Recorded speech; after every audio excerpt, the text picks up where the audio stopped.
Hi guys. Could I have picked a more awkward angle? Clearly I'm in bed. Clearly I have showered. Um, I'm all tucked up in bed and took half a sleeping pill. It's still kind of early, but I'm hoping to get some decent rest tonight. I promised you guys another poem. Um, this is more like I'm doing this more for my benefit, I think, than trying to pretend that I'm doing it for you guys, because I always have a pet peeve with YouTubers that act like everything they do is a favor to their audience. I'm doing this to practice reading and narrating and reciting my poetry and to kind of get it out there and see how it sounds as I recite it, possibly get some feedback, although I get such little feedback that, and it's not that I don't believe the people that give me feedback, but I kind of wish that, I don't know, there were more poetry fans out there, because it's kind of nerve-wracking for me to be entering this contest. I mean, there's other contests, and I have a lot of different literary, magazines and things I can submit this stuff to if I wanted to really pursue it. But I'm just being a little anal compulsive about the 5 poems I want to submit to this contest. And I think I have until August 15th, so it's not like it's super imperative, but I kind of wanted to be one of the early submitters. Wow, what a lead up. Okay, so this poem is called Right Brain, Left Brain. It is the task and the passion of the artist to observe life, to dissect the details of the world around them and within, to describe it in words and works, in paint and pen. The artist sifts reality, shifts it, and defies the lie that there are only 5 senses. Via songs, drawings, and the poet's sad longings, artists see best by closing their eyes for a vision clearer in the soft darkness of the mind.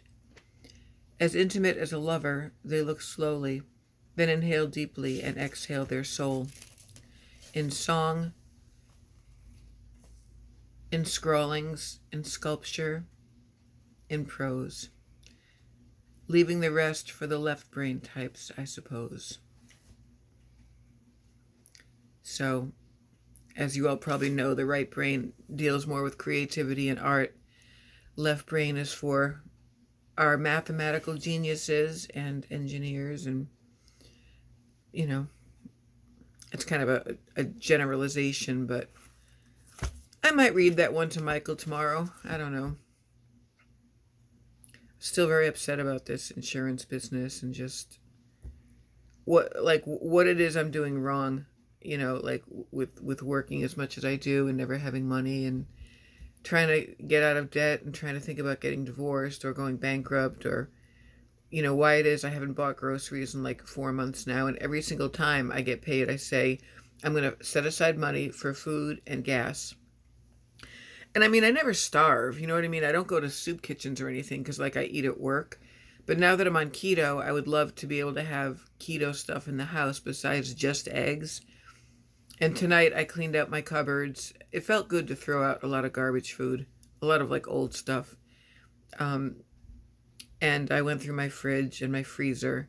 And it really was very freeing because if the stuff's not here, I can't be tempted, right?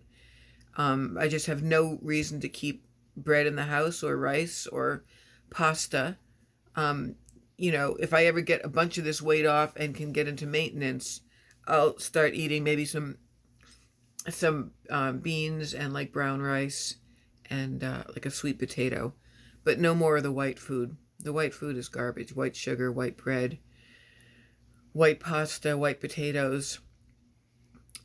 So yeah, I don't know. I don't know what to do. I've got like $50 to last me a week and a half.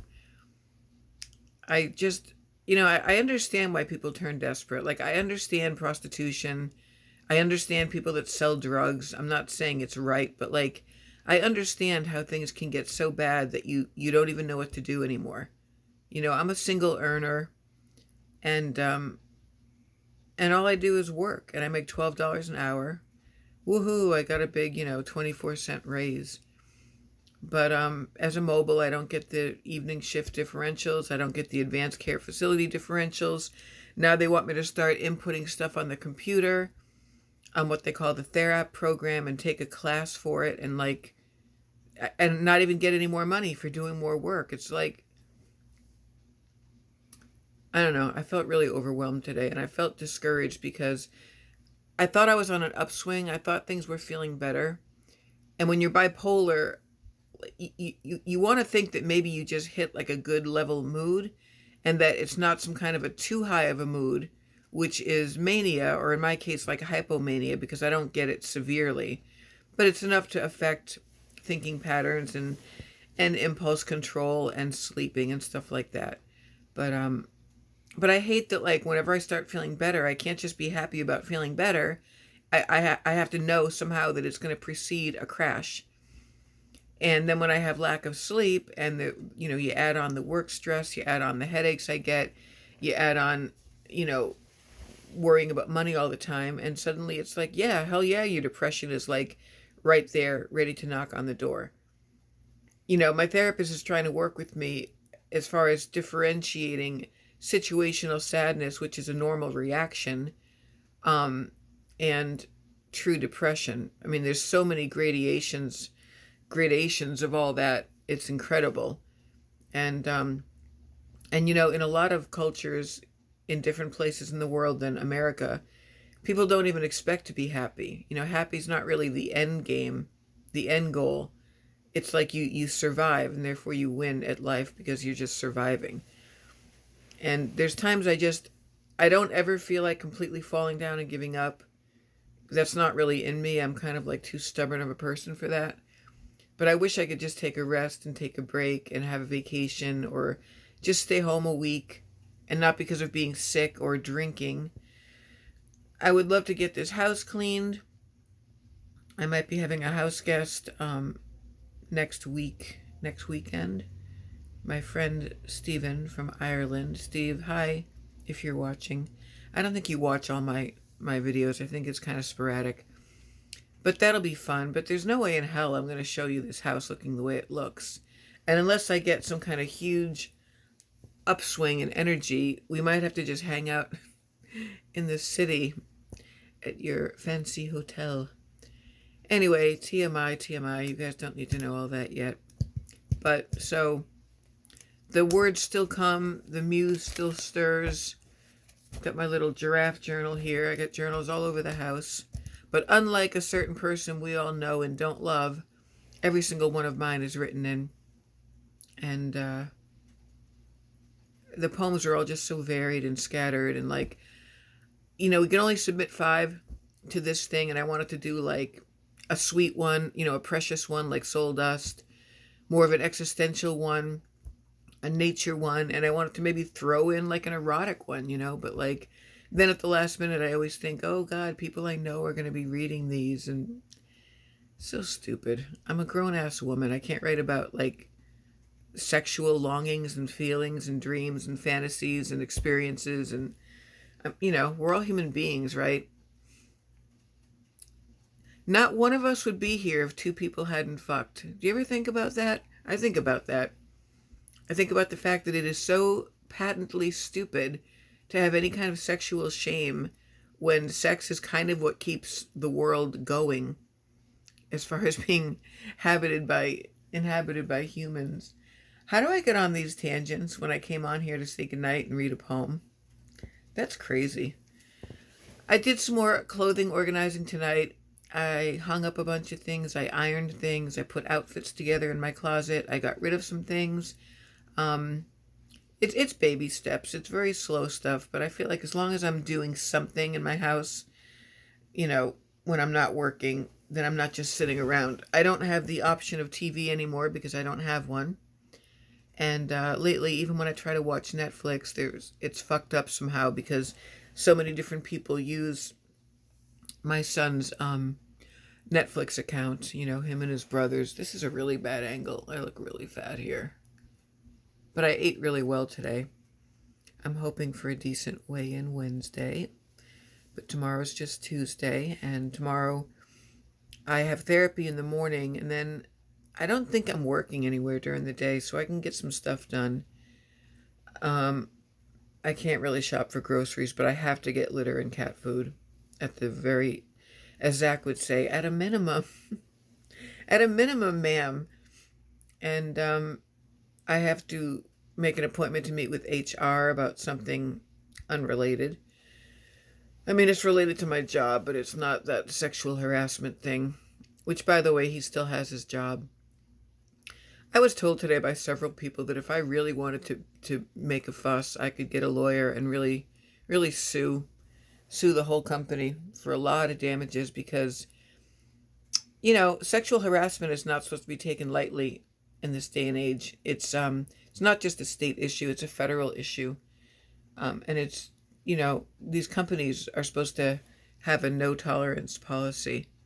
So I'm surprised he wasn't reprimanded or nothing seemed to happen. What else was I going to say? Oh, and then supposedly my meds are supposed to be in after 5. So I'm going to go there in person instead of dealing with their bullshit on the phone. And I'm going to see if they can take a credit card over the phone because my aunt said she would help me. And it really sucks. It really sucks to... I mean, I didn't beg. She offered. And I'm not in a position to not take the help. But I really, at this point in my life, working hard and being my age, it just blows so bad that I can't take care of myself and be more independent. And that my ex's insurance, kind of sucks. You wouldn't think so for a New York City fireman. But, my rehab stays were completely paid 100%. There wasn't even a copay for that. And the rehabs I went to were like $60,000 a month. And then I get told that the only meds they'll cover for a medical necessity is diabetic supplies and chemotherapy. And it's like, I have autoimmune thyroid disease. I could die from this, from a thyroid storm. It can cause tachycardia. You can get a stroke. My uncle died of thyroid-related disease, kind of similar. Why wouldn't they think it's medically necessary for me to have my Tyrosint? Why would they just stop? It drives me crazy. It really does. And people tell me things like, oh, contact the company directly and this and that. I don't know the first thing about doing shit like that. Like, when I'm not working, I'm just so fucking tired. I don't know. All right, I think I just destroyed the flavor of my poem here by complaining. Maybe I should think about not being on YouTube quite so much because I use you guys as friends and as sounding boards, and I get kind of sick of the sound of my own voice. I should learn to find real people in real life to hang out with, or just, I don't know. I think that I, along with a lot of other people, tend to see YouTube as an out branch of therapy, and it's not. Because nobody watching is going to try to analyze me or help me, or I don't know. I feel like a lot of people don't even watch me anymore. There's really not the chatter that there used to be, but for the ones who do watch me, like I said earlier, I appreciate you. I don't know why a lot of other people have completely lost interest in me, but I'm trying to not be too high school about it. We all have our lives and our problems, and yeah, really unflattering light. I'm going to go, and I'm sure that even with all that I just said right now, I'm sure I'll be back tomorrow because this is part of my routine now. Everybody that I ask out for coffee or to do things with, except for the rare exception of Ruth, because I think we're going to go to the Bronx next month, nobody ever wants to just hang out or it's weird. Life takes up so much of your time with working and spinning your wheels and not even getting ahead. And then one day you hit a certain point in your life and you say, was any of this worth it? Like, what about the quiet times with children and grandchildren and friends? And